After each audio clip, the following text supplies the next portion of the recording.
Everyone, আজকে চলে যাচ্ছি আমি এখন সকাল সকাল পার্লারে। আর আজ হচ্ছে সরস্বতী পুজোর সকাল, তো তোমাদের সাথে আমি দুদিন পরে ভিডিওটা শেয়ার করছি। এখন চলে এসেছি পার্লারে লেন্স পরতে, বিকজ আমার মন যাচ্ছিল যে শাড়ির সাথে একটু লেন্সটা পরবো, বাট ওই লেন্স পার্লারেই পরে এসেছিলাম, দেন বাড়ি এসে খুলে দিয়েছি। যেহেতু শুটে আরে পরা হয়, এরকম নর্মালে পরা হয় না, তো তার জন্য একটু এরকম লাগছিল, তো সেই জন্য আমি বাড়ি এসে খুলে দিয়েছি। আর খুলে দিয়ে একদম সুন্দর করে সিম্পল সেরেছিলাম, বিকজ বাড়িতে ঝগড়া করেছে শাড়ি নিয়ে।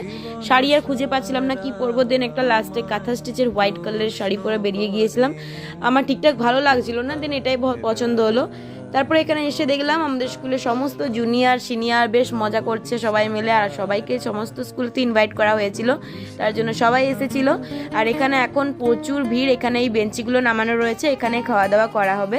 আর এবারে যেহেতু লেটে পুজো, তো তার জন্য পুষ্পাঞ্জলি একটু দেরি করেই দেওয়া হচ্ছিল, ওই 12টা 12:30 এরকম করে। আর এখানে সমস্ত ডেকোরেশন কিন্তু আমাদের ক্লাস 11 আর 11-এর ছেলেরাই করেছে রাত জেগে, যেটা আমি শুনেছি। বেশ ভালো লাগলো দেখতে। আর এখানে পুষ্পাঞ্জলি দেওয়া হচ্ছে, দেন এখানে সমস্ত সিনিয়র দিদিরা রয়েছে, এগুলো তো আমার একদম সঙ্গী হয়ে গেছে।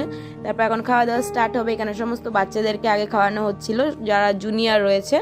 তারপর এখানে আমার বান্ধবীগুলোর সাথে অনেক পরে দেখার আমি আমাদের স্কুলে রয়ে গেছি, আর একটু ঘুরতে গিয়েছিল আমাদের গার্লস স্কুলের দিকে, বিকজ আমার আসতে লেট হয়েছিল, আর এখান থেকে আর কোথাও ভালো লাগছিল না যেতে, তো তার জন্য আমি যাইনি। দেন খেতে বসে গেছি। আর খাবার প্রথমে আমাদেরকে দিয়ে দিয়েছিল প্রসাদের পর দিয়েছিল খিচুড়ি, বাঁধাকপির তরকারি, মিষ্টি আর চাটনি ছিল। সুন্দর মেনু ছিল, বেশ ভালো লাগলো, খাওয়া দাওয়া করলাম। আর এখানে একটা জুনিয়র ভাই বললো তুমি ভ্লগ বানাচ্ছ না, বেশ শুনে ভালো লাগলো। তো চলো টাটা।